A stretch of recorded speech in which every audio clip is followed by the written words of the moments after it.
حاضرین محفل، سامعین محترم، قرآن مجید فرقان حمید کی کچھ آیتیں میں نے تلاوت کی ہیں۔ دعا کریں کہ اللہ تبارک و تعالیٰ ان کی صحیح تشریح بیان کرنے کی توفیق عطا فرمائے۔ سورت کا نام سورہ بنی اسرائیل، 15واں پارہ، پہلی آیت کریمہ نبی علیہ السلام کے معجزہ مبارک کا ذکر ہے، اور اس معجزہ کا نام ہے معراج النبی صلی اللہ علیہ وسلم۔ ہر نبی پر اللہ نے مختلف معجزات کا عروج فرمایا۔ معجزہ اس کو کہتے ہیں جس سے عقل عاجز آ جائے اور بندہ اپنے تمام تر اسباب اور قوت کے باوجود ویسا کر نہ سکے، عاجز بے بس۔ میں ایک مثال دیتا ہوں۔ ہڈی ٹوٹی ہوئی ہماری طب جوڑ لیتی ہے، ٹوٹی آنکھ کو درست کر لیتے ہیں، اعضائے رئیسہ کو بہتر کر لیتے ہیں، لیکن کسی مرے ہوئے کو آج تک طب زندہ نہیں کر سکتے کہ آدمی کی روح نکل گئی اور وہ مر گیا، دنیا سے چلا گیا، اب کوئی اسے کہے کہ یہ دوبارہ سے زندہ ہو جائے گا۔ ایسا کبھی نہیں ہوا۔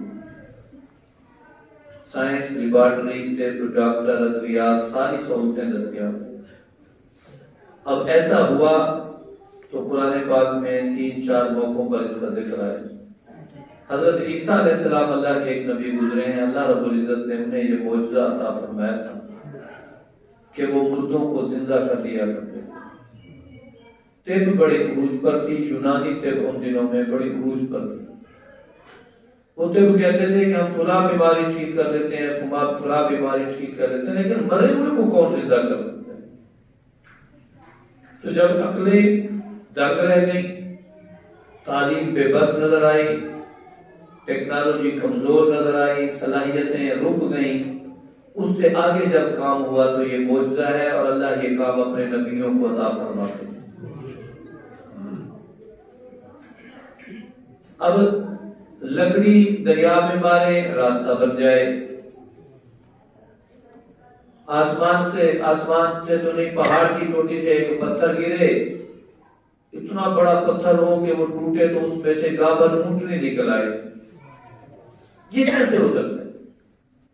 تو جب بندہ عاجز آ جائے، جب اس کے بس میں نہ ہو کہ اب کیا کرے گا، اس کو معجزہ کہتے ہیں۔ نبی علیہ السلام کو اللہ نے بے شمار معجزے عطا فرمائے۔ محدثین کرام نے آپ کے معجزات کو لکھنا شروع کیا تو ان کی تعداد ہزاروں میں ہے، اور ان میں سے کچھ کا ذکر اللہ نے قرآن پاک میں فرمایا۔ ان میں سے ایک معجزہ نبی علیہ السلام کا سفر مبارک ہے، جس سفر کو معراج مصطفیٰ کہتے ہیں۔ دو جگہ اس کا ذکر ہے، ایک تو سورہ بنی اسرائیل، سورۃ الاسراء یعنی 15ویں پارے کی پہلی آیت، اور ایک سورۃ النجم میں اس کا ذکر ہے۔ ایک مرحلہ آپ کا مکے سے شروع ہوا بیت المقدس مسجد اقصیٰ تک، دوسرا مرحلہ مسجد اقصیٰ سے شروع ہوا عرش اولیٰ تک۔ ان دونوں کو اللہ پاک نے یہاں ذکر فرمایا۔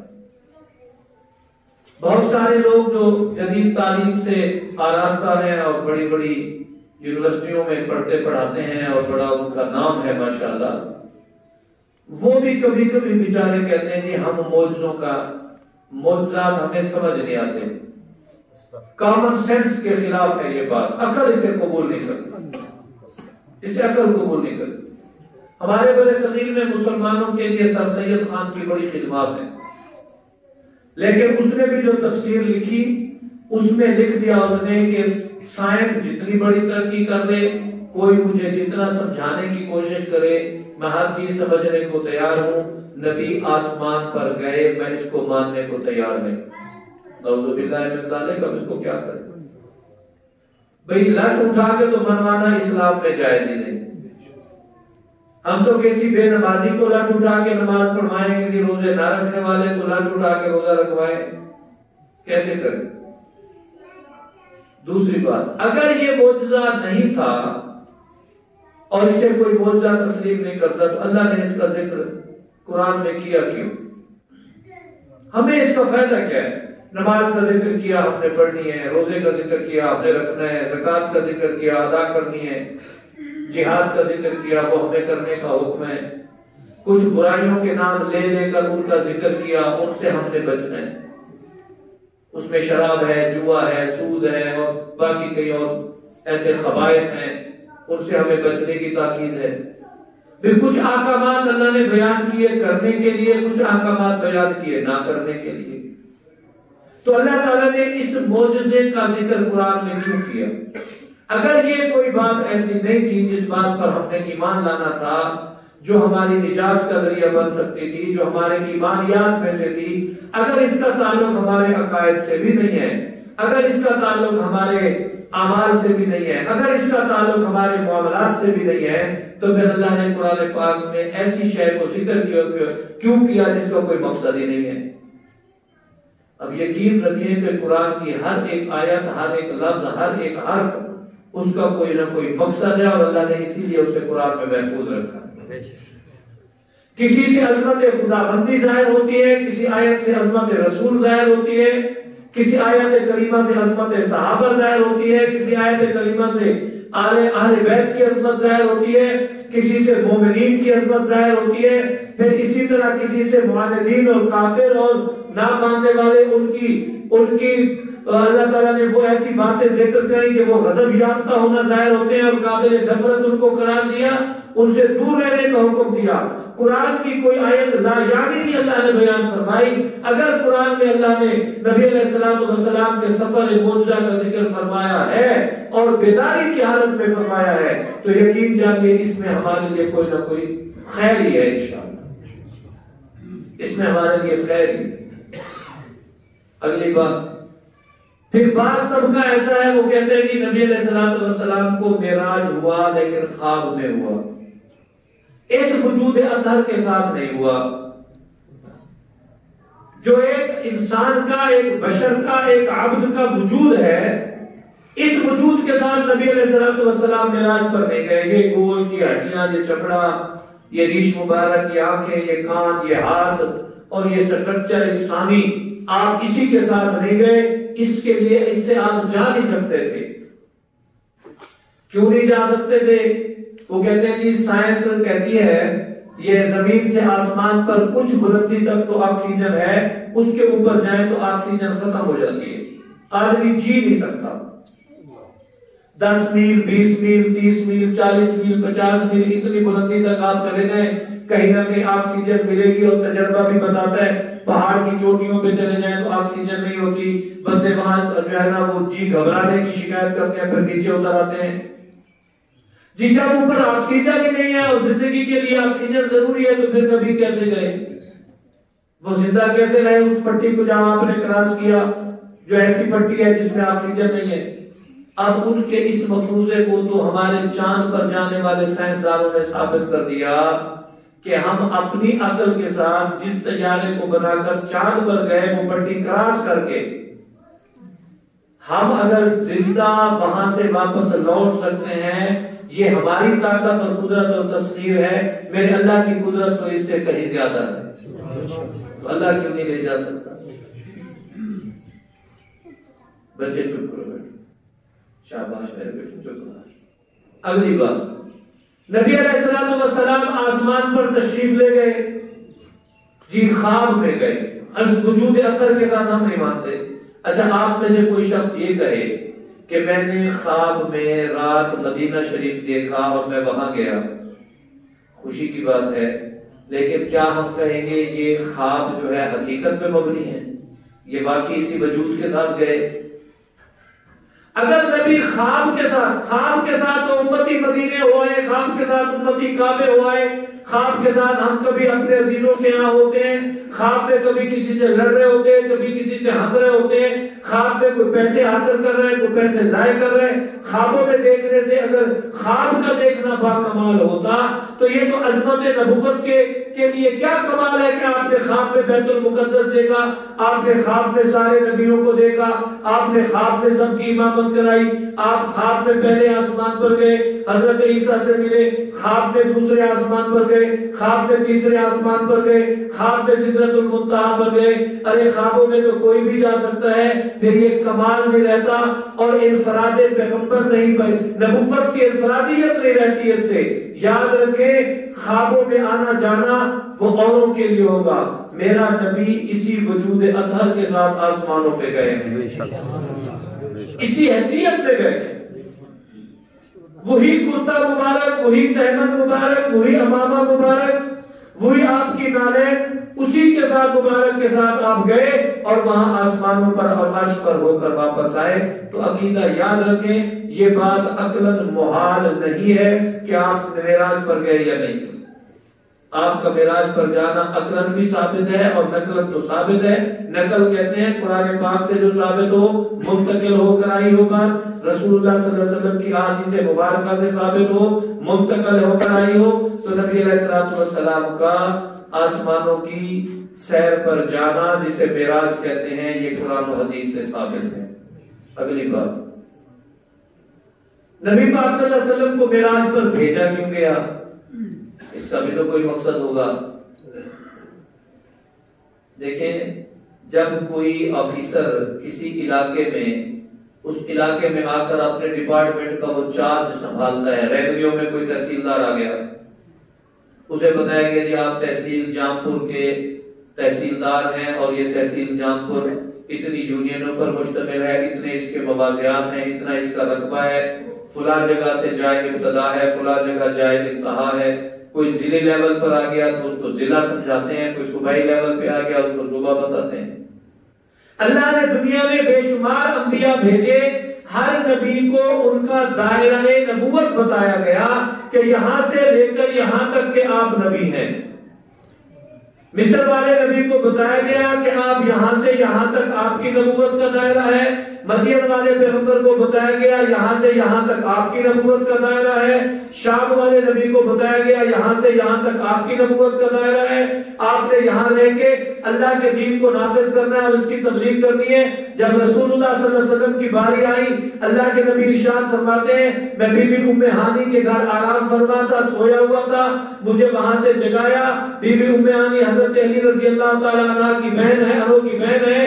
حضرت بی بی ام ہانی رضی اللہ عنہ کے گھر سے مجھے اٹھایا، کعبے میں لے آئے، کعبے سے میرا سفر شروع ہوا، پھر آگے کے حالات تو میں بعد میں بتاؤں گا، مجھے عرش اولی تک لے گئے۔ کعبے سے سفر شروع کیوں کیا؟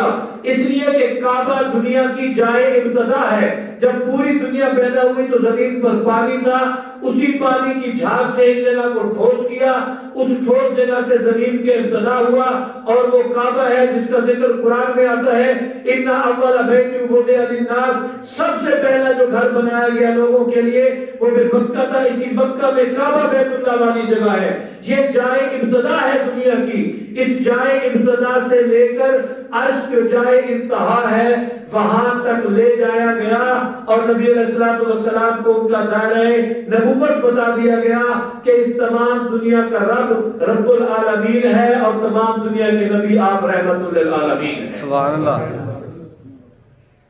تو یہ مشرق مغرب شمال جنوب پہاڑ بحر بر سمندر خشکی تری آسمان عرش سدرۃ المنتہا، یہ ساری چیزیں آپ کو دکھا کے آپ کے نبوت کا ایریا آپ پر واضح کر دیا گیا کہ میرا نبی یہاں تک کا نبی۔ تیسری بات، اس ذکر کو قرآن میں محفوظ کیوں رکھا گیا؟ معجزے کے ذکر کو قرآن میں کیوں محفوظ رکھا؟ دیکھیں آپ نے کئی مرتبہ سنا نبی علیہ السلام کے ہاتھوں مبارک کی برکت سے کئی لوگوں کو بیماروں کو شفا ملی۔ حضرت سمیہ رضی اللہ، حضرت زنیرہ رضی اللہ تعالی عنہ ایک وادی ہیں، ابو جہل نے کہا تو نے نبی کا کلمہ پڑھ لیا؟ کہنے لگی ہاں پڑھ لیا۔ غصے میں آیا، ایک نیزہ اس کے پاس پڑا تھا چھوٹا سا، اس نے اس کی آنکھ میں چبھو دیا، آنکھ نکل کے باہر آ گئی، خون بہنے لگا۔ نبی پاک صلی اللہ علیہ وسلم کی خدمت میں آئی روتی ہوئی، یہ مجھے آنکھ کے جانے کا تو غم جو ہے سو ہے، مجھے اگر میری ساتھ والی دوسری باندیاں وہ مجھے جو ہے نا چڑھاتی ہیں، طنز کرتی ہیں، دیکھو جی تیرا، تو کہتی ہے میرا رب ہر شے پر قادر ہے اور رب کی عظمت کے لیے تیرا یہ حشر ہو گیا، تو آنکھ سے اندھی ہو گئی۔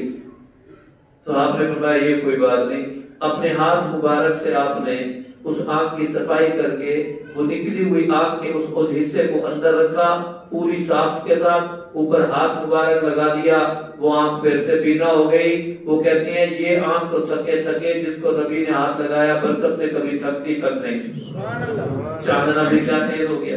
اسے قرآن نے کہیں ذکر نہیں کیا، معجزہ حق ہے۔ حضرت محمد و معاذ دو بھائی بدر میں گئے، ان میں سے ایک کا بازو کٹ گیا، بازو کٹ کے نیچے گرا، کٹے بازو کے ساتھ جنگ کے بعد نبی علیہ الصلوۃ والسلام کی خدمت میں حاضر ہوئے۔ رسول اللہ صلی اللہ علیہ وسلم نے پوچھا چادر ہٹاؤ، کیا ہوا جی؟ بازو کٹ گئی۔ ارے بازو کٹ گئی تو اتنی اطمینان سے بیٹھے؟ کہتے جی بڑے کام آئی، فرعون ابو جہل جو تھا وہ اس امت کا جو بڑا فرعون ہے وہ بیٹھا تھا، اونٹ پر نیچے اترنے کا نام نہیں لیتا تھا، میں نے وہی کٹی بازو یوں گھما کے اس کے منہ پہ ماری اور وہ نیچے گرا اور ہم نے اس کو قتل کر دیا۔ فرمانے لگے اس کے بازو کو ڈھونڈاؤ۔ اب وہ گھوڑوں کی سموں میں لتڑی ہوئی بازو، کٹی ہوئی بازو وہ آئی، اور دنیا کے جتنے بڑے سجن منہ دیکھ لے، آپ صلی اللہ علیہ وسلم نے اپنی چادر سے اپنے ہاتھ سے اس کو صاف کیا، صاف کرنے کے بعد دعا مبارک اس کندھے کی جانب موڑے کی جانب لگائی، بازو پہ لگائی اور یوں چپکا دیا، اور وہ ایسی چپکی کہ جب تک حیات رہے کبھی بازو میں درد بھی نہیں ہوا۔ قرآن میں نہیں ہے۔ کڑوا کنواں آپ کی لعاب سے میٹھا ہوا، قرآن میں نہیں ہے۔ ایسی بکری جس کے تھنوں میں دودھ نہیں تھا، آپ نے ہاتھ یوں پھیرا اس کے تھنوں میں دودھ آیا، قرآن میں اس کا ذکر نہیں ہے۔ اوپر آسمان پر چاند چمک رہا تھا، ابو جہل نے اس پر اعتراض کیا کہ آپ چاند کے 2 ٹکڑے کر دیں میں نبی مانوں گا، اس کا قرآن میں ذکر نہیں ہے۔ ایک دفعہ ابو جہل نے کہا میرے ہاتھ میں کیا ہے بتا دو میں کلمہ پڑھ لوں گا۔ انہوں نے ان کنکریوں نے کلمہ پڑھنا شروع کر دیا جو اس کے ہاتھ میں تھی۔ آپ نے فرمایا میں بتاؤں یا یہ خود بتائے؟ اور وہ کنکریاں بول پڑی، انہوں نے کلمہ پڑھا، حضور پر درود پاک پڑھا، اس نے اٹھا کر ان کو پھینک دیا، نعوذ باللہ من ذالک۔ اس کا ذکر قرآن میں نہیں ہے۔ معجزے کا ذکر قرآن میں اللہ نے محفوظ رکھا۔ اس کا مقصد ہے اس کا ہماری انسانی زندگی سے کوئی واسطہ ہے۔ اگر صرف سننے کی حد تک محدود ہوتا تو دیگر معجزات بھی صرف احادیث کی کتابوں تک ہوتے، یہ بھی احادیث جس طرح ہے یہ بھی احادیث کی کتاب میں ہوتا۔ اللہ نے قرآن میں لکھ کر یہ فرمایا کہ اِنَّا نَحْنُ نَزَّلْنَا الذِّكْرَ وَإِنَّا لَهُ لَحَافِظُونَ، قرآن کو میں نے نازل کیا، میں اس کی حفاظت کروں گا۔ اس کا مقصد ہے قرآن میں اسے محفوظ کرنے کا ہم اہل ایمان مسلمانوں کے لیے کوئی سبق ضرور ہے، ہمیں غور کرنا ہوگا۔ ایک ہے قصے کو سن لینا اور واہ واہ کرنا، یہ بھی صاحب ایمان کے ایمان کو جلا بخشتا ہے۔ اس سے بھی ہمیں سکون حاصل ہوتا ہے کہ میرے نبی کو اللہ نے رفعت عطا فرمائی، میرے نبی 7واں آسمان کراس کر گئے، میرے نبی سدرۃ المنتہا سے اوپر چلے گئے، عرش اولی پر چلے گئے، رب سے ملاقات کر کے واپس تشریف لے آئے۔ یہ بھی عظمت ہے۔ جب اپنوں کی عظمت بیان ہو تو دل ٹھنڈا ضرور ہوتا ہے۔ جب نبی علیہ الصلوۃ والسلام کی شان بیان ہوئی دل ٹھنڈا ہوا، لیکن کوئی فائدہ ہماری عملی زندگی میں سے تھا، تب ہی تو اللہ نے اسے قرآن میں محفوظ کیا۔ آؤ ہم ذرا غور کرتے ہیں کہ اس معراج کا ہماری عملی زندگی سے کیا تعلق ہے، اس پر کچھ غور کریں، پتہ کریں۔ اللہ رب العزت فرماتے ہیں سبحان الذی اسری بعبدہ، اس میں عقیدہ ہے، غور کرنا۔ سبحان الذی، پاک ہے وہ اللہ۔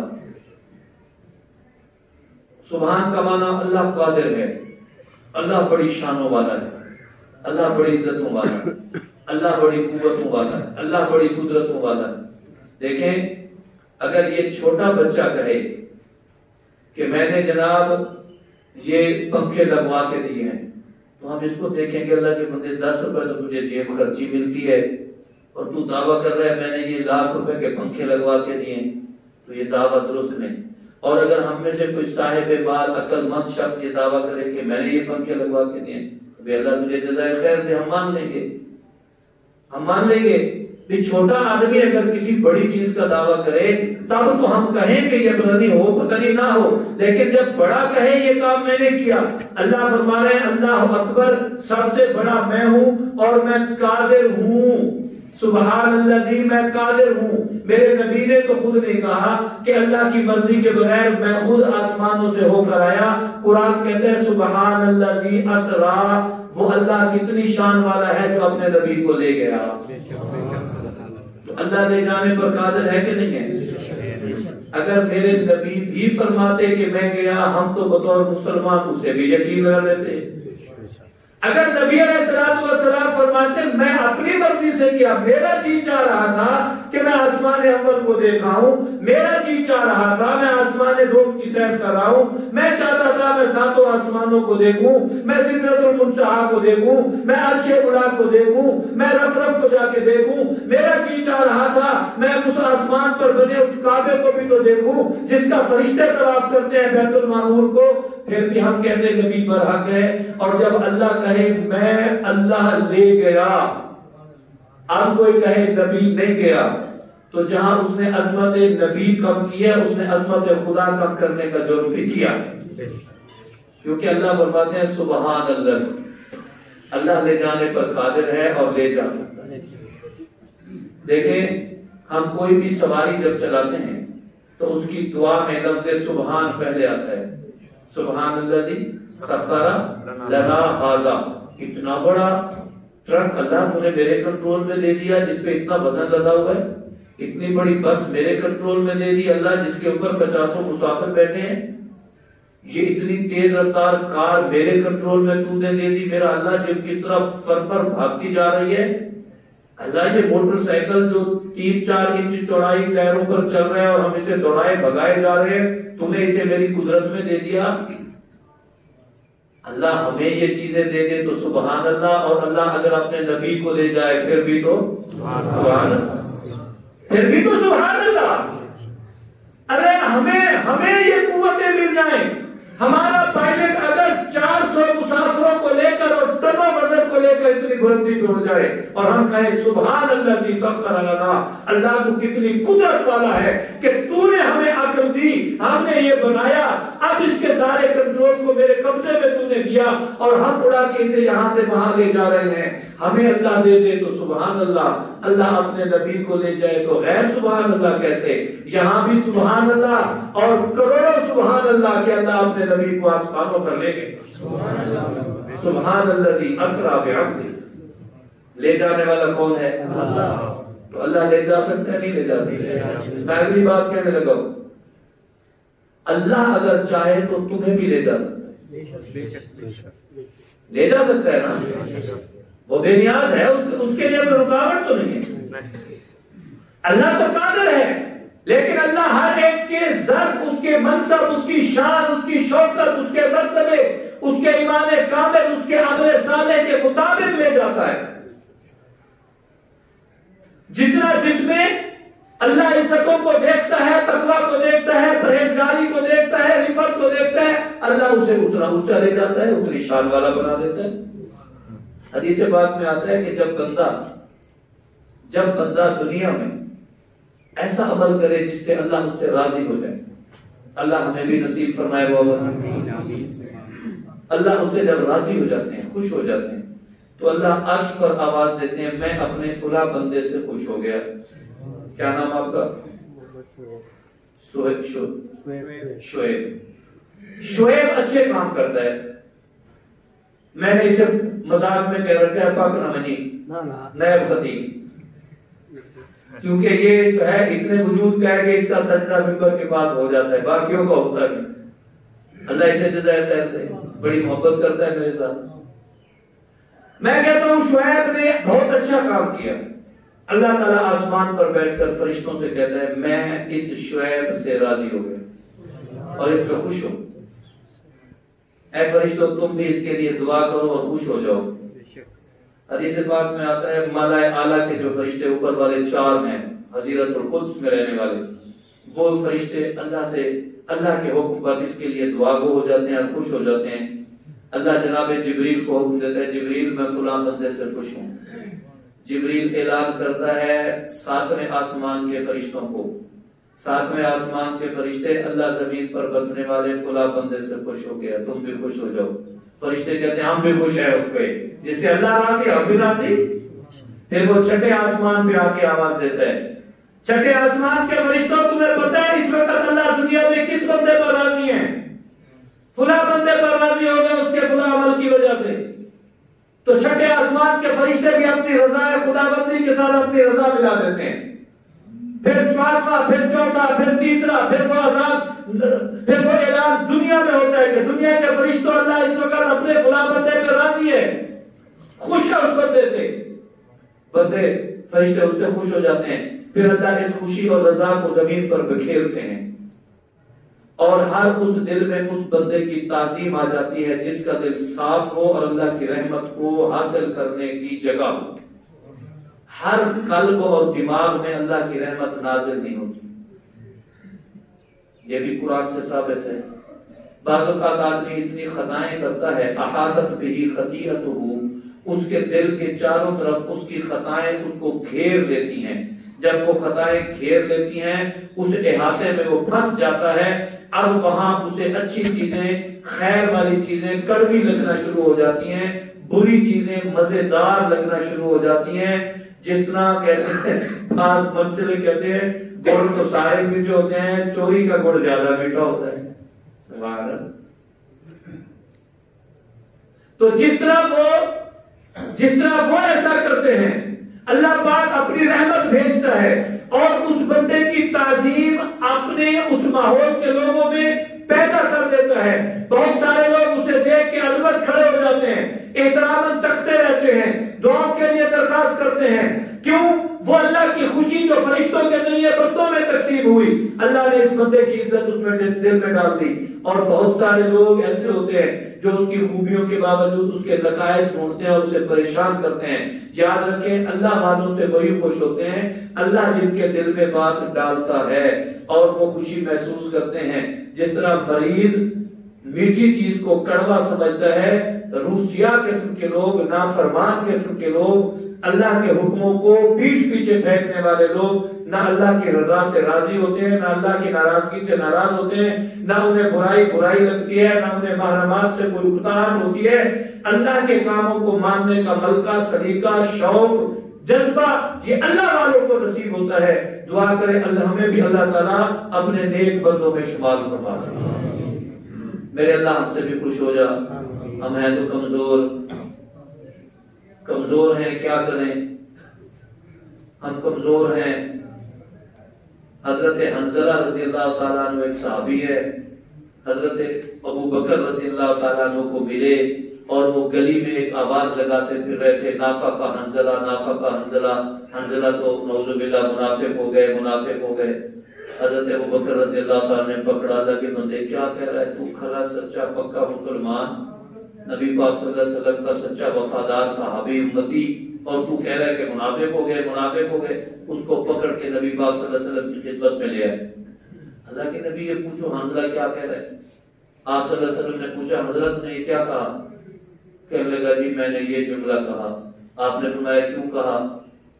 تو کہنے لگا جی اس لیے کہ جب ہم آپ کی محفل میں بیٹھتے ہیں اس وقت ہماری طبیعتوں پہ تقویٰ، پرہیزگاری، توبہ، گناہوں سے بچنے کا جذبہ، تلاوت اور صوم و صلاۃ کی پابندی کا شوق، ذکر و اذکار کے مزے، صف اول اور مسجد میں بیٹھنے کے لطف اتنے دوبالا ہوتے ہیں کہ ہمیں مزہ آ رہا ہوتا ہے۔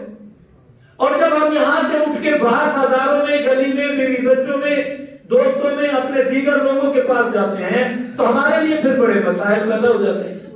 ہمارا وہ ذوق نہیں رہتا۔ ہم یہاں، میں ایک بار اپنی طرف سے بطور خطیبانہ شامل کر رہا ہوں، حدیث میں نہیں ہے، فرض کیجئے ہم یہاں بیٹھے ہیں، ہمارا جی چاہ رہا ہے کہ بھئی فضائل قرآن سنیں تو بس بھی آج کے بعد روزانہ اتنی تلاوت کرنی ہے، اٹھ کے جاتے ہیں، وہ ارادہ ہمارا ہم سے چھوٹ جاتا ہے۔ ہم نے فضائل نماز سنے بیان میں، ہمارے جی نے چاہا بھی بس آج کے بعد تو کوئی نماز نہیں چھوڑنی، چھوڑو دکانیں چلتی رہیں گی، کاروبار ہوتے رہیں گے، نوکریاں ہوتی رہیں گی، بس نماز نہیں چھوڑنی۔ لیکن جیسے ہی باہر گئے وہ کیفیت ہم سے ختم ہو گئی۔ ہم نے کسی خطیب سے سنا وہ والدین کی تعظیم بیان کر رہے تھے، ہم دل میں تحیت صبح شام والدین کی زیارت کرنی ہے، ملنا ہے، ان کی ضرورتوں کو پوچھنا ہے، اس کا خیال کرنا ہے، ان کے سامنے دو زانو بیٹھنا ہے اور اس کے بعد اپنے کام کاج پہ نکلنا ہے۔ لیکن باہر گئے تو پھر وہی کیا چال پہ ڈھنگی جو پہلے کی سونپی ہے۔ تو یہ کیفیت ہٹتی کیوں ہے؟ حضرت حنظلہ رضی اللہ تعالیٰ عنہ اسی کیفیت کا نام منافقت رکھ رہے تھے۔ اس کو منافقت عملی کہتے ہیں، منافقت اعتقادی نہیں کہتے۔ اعتقادی منافقت یہ ہے کہ ہم یہاں کہیں اللہ ایک ہے، باہر جا کر کہیں نہیں اللہ دو ہیں، یہ عقیدے کی منافقت ہے۔ ہم یہاں کہیں اللہ کے نبی ختم نبوت ہے، آپ خاتم النبیین ہیں، باہر جا کر کہیں نہیں نہیں ابھی اور نبی باقی آنے ہیں۔ عقیدہ اعتقادی منافقت یہ ہے، یہاں بیٹھ کر کہے نماز مومن کی معراج ہے، نماز نور ہے، نماز ٹھنڈک ہے، نماز بھلائی ہے، باہر جا کر کہے نماز فضول چیز ہے، نماز اکتاحت ہے، وقت کا ضیاع ہے، کوئی فائدہ نہیں۔ یہ جب ہم عقیدے کے اعتبار سے دو رنگی کریں گے اس کو منافقت اعتقادی کہتے ہیں۔ اور عملی منافقت کیا ہے؟ عقیدہ ہمارا برحق ہے لیکن ہم عمل میں کمزور ہو جاتے ہیں، یہ عملی منافقت بھی درست نہیں ہے۔ حدیث پاک میں آتا ہے کسی کو پرکھنا ہو کہ منافق کیا ہوتا ہے، آیات المنافق کی سلاسل، منافق کی 3 نشانیاں ہیں، وہ 3 نشانیاں بندہ پرکھ لے، اگر اس میں پائی جائیں تو پھر وہ سمجھے کہ وہ بیچارہ غلطی پر ہے اور منافقت کی طرف قدم بڑھتا جا رہا ہے۔ اور وہ 3 کیا ہیں؟ نمبر 1 اذا وعد اخلف، جب وعدہ کرے وعدہ خلافی کرے۔ اب اگر کوئی وعدہ خلافی کرتا ہے تو کسی سے جا کے پوچھنے کی ضرورت نہیں، مجھے دیکھ کے بتا میں منافق ہوں یا کھرا مومن ہوں، خود اندازہ رکھ لے۔ پیغمبر علیہ السلام نے کسوٹی دے دی۔ اذا اؤتمن خانہ، جب امانت دی جائے خیانت کرے۔ امانت میں خیانت کرنا 2 طرح سے ہے، ایک ہے کہ وہ کوئی چیز اس کے پاس رکھی وہ کھا گیا، دوسرا یہ ہے کہ کچھ قومی ڈیوٹیاں اس کے پاس تھیں، اس نے اس میں تساہل برتا۔ اگر یہاں میرے ملازم بھائی بھی بیٹھے ہیں تو وہ ذہن میں سوچ رہے ہماری آفس ڈیوٹی اور وہاں کام کیا سے کیا تھا، ہم نے کیا کیا۔ اذا اؤتمن خانہ، اذا اؤتمن خانہ، جب امانت دی جائے۔ اور تیسری بات کیا ہے؟ اذا خاصم فاجر، جب کسی بات میں تو تکار ہو جائے، جھگڑا ہو جائے، پھر گالیاں دیتا ہے، گالیاں۔ توجہ رکھنا، منافقت کی نشانی میرے پیغمبر نے تیسری کیا بتائی؟ جب کسی بات پہ تو تکار ہو جائے، انسانی زندگی میں ہو جاتی ہے، کسی بات پہ تو تکار ہو جاتی ہے۔ اذا خاصم فجر، جب وہ چھوٹی موٹی بات پہ تو تکار ہو جائے پھر وہ گالیاں دیتا ہے۔ یہ تو ہم بار بار گالیاں بکتے ہیں نا، کبھی تو مذاق میں بیٹوں کو، بیٹیوں کو، بیوی کو، دوستوں کو، یہ بھی منافقت ہے، یہ بھی منافقت کی ایک علامت ہے۔ خوشی میں بھی گالی، لیکن حدیث پاک میں جب جھگڑا کرے، پھر جھگڑے ہو جاتے ہیں لیکن گالیوں سے پرہیز کرے۔ اب جھگڑے 2 طرح کے، 2 بندے لڑ رہے ہیں، وہ ماں بہن کی گالیاں دے رہے ہیں، اور 2 لڑ رہے ہیں، وہ کہہ رہے ہیں اللہ میرا بھلا کرے، کیوں میرے اوپر الزام لگا رہے ہو، وہ خدا تجھے دیکھ لیجیے میں نے کب ایسی بات کہی، وہ یار کچھ اللہ سے ڈر، خامخواہ میرے بارے میں یوں کیوں کہہ رہے ہیں۔ ایک یہ لڑائی ہو رہی ہے، ان بندوں میں لڑائی ہے جو ایک دوسرے کو لڑائی میں بھی دعائیں دے رہے ہیں، اور خدا تجھے نیکی دے، اللہ نے بندہ کو عقل کر، میں کدڑے گال کیجیے، کیوں مجھ پہ اتنا ناراض ہو رہا ہے، بھائی میں نے نہیں کوئی ایسی ویسی بات کی، دوسرے تیری ایسی تیسی یہ وہ، اب کیا تو منافقت۔ حضرت حنظلہ کی بات آخری ختم کرتے ہیں۔ حضرت حنظلہ یہ جملہ کہتے ہوئے جا رہے ہیں، نافق حنظلہ، نافق۔ حضرت ابوبکر نبی پاک صلی اللہ علیہ وسلم کی خدمت میں لے گئے تو انہوں نے عرض کیا اللہ کے نبی میں اس لیے کہہ رہا ہوں میری کیفیت بدل جاتی ہے، میں اللہ کی آپ کی محفل میں بیٹھتا ہوں تو میرے اوپر تقویٰ، پرہیزگاری، ایمانیات، عمل صالح اور طرح کے ہوتے ہیں، جب یہاں سے اٹھ کر باہر جاتا ہوں تو پھر کیفیت اور ہو جاتی ہے۔ آپ نے فرمایا اگر میری محفل والی کیفیت ہمیشہ آپ پر رہے تو آپ کے لیے بڑی مشکل ہو جائے گی، بس اتنا کیا کرو ضرورت کے لیے بازاروں میں بھی جاؤ، گھروں میں بھی جاؤ، بیوی بچوں کے پاس بھی جاؤ، دوستوں میں بھی جاؤ، شادی خبی میں بھی جاؤ، جیسے ہی فرصت ملے پھر اللہ کے باغ میں چرنے آ جایا کرو۔ اللہ کے باغ کیا ہے؟ اللہ کے باغ یہ مسجدیں ہیں، پھر فوراً مسجدوں میں آ جائے، جب بھی طبیعت پہ ایسی کیفیت ہو فوراً مسجدوں میں آ جائے کرو۔ اللہ ہمارا دل مسجد کی طرف لگائے۔ سوال آخری چھوڑا اور اس کو اگلے جمعہ کروں گا کہ معراج کو قرآن میں بیان کیا تو اس میں ہمارے لیے موتی کیا ہیں؟ اس پر گفتگو ہوگی. اللہ بلکہ توفیق عطا فرمائے.